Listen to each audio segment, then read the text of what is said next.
मातृभूमि मैथिली शरण गुप्त का सारांश। मैथिली शरण गुप्त की कविता मातृभूमि भारत के प्रति गहरे प्रेम, श्रद्धा और भक्ति की एक सुंदर अभिव्यक्ति है।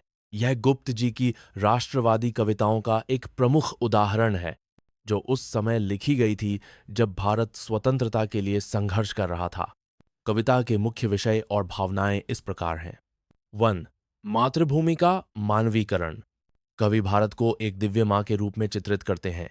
वह आकाश को उसकी पोशाक, सूर्य और चंद्रमा को उसके मुकुट, महासागरों को उसकी कमरबंद और नदियों को प्रेम से बहती हुई नसों के रूप में वर्णित करते हैं।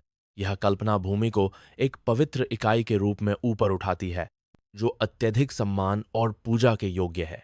2. प्राकृतिक सौंदर्य और प्रचुरता। गुप्त जी मातृभूमि की बाउंटीफुल प्रकृति पर प्रकाश डालते हैं, जिसके हरे भरे खेत, खिले हुए फूल, मीठे फल और दुर्लभ औषधीय पौधे हैं। वह उसकी खानों के भीतर खनिजों और बहुमूल्य पत्थरों के छिपे हुए खजानों का भी उल्लेख करते हैं। यह भूमि की समृद्धि और उदारता पर जोर देता है, जो उसके लोगों को बनाए रखती है। 3.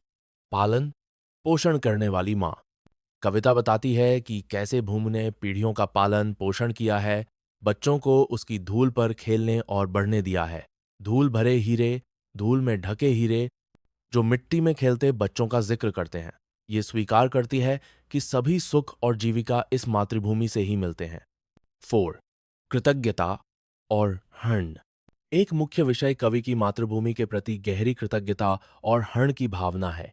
वह सवाल करते हैं कि क्या वे उन सभी आशीर्वादों के लिए कभी उसका कर्ज चुका सकते हैं जो उसने दिए हैं। कविता बताती है कि उनका पूरा अस्तित्व, उनके भौतिक शरीर भूमि से बने हैं और उसी से पोषित होते हैं। 5. परम भक्ति और विलय। कविता परम भक्ति की एक शक्तिशाली अभिव्यक्ति में समाप्त होती है। कवि कहते हैं कि अंत में उनके शरीर मातृभूमि की धूल में वापस मिल जाएंगे और वे उसमें विलीन होने पर मृत्यु से नहीं डरेंगे।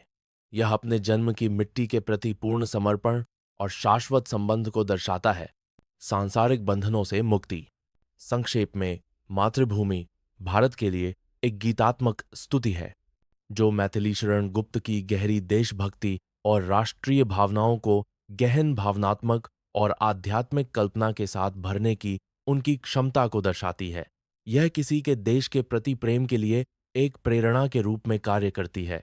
उसकी प्राकृतिक सुंदरता, पोषण करने वाली भावना और भूमि और उसके लोगों के बीच के शाश्वत बंधन का जश्न मनाती है।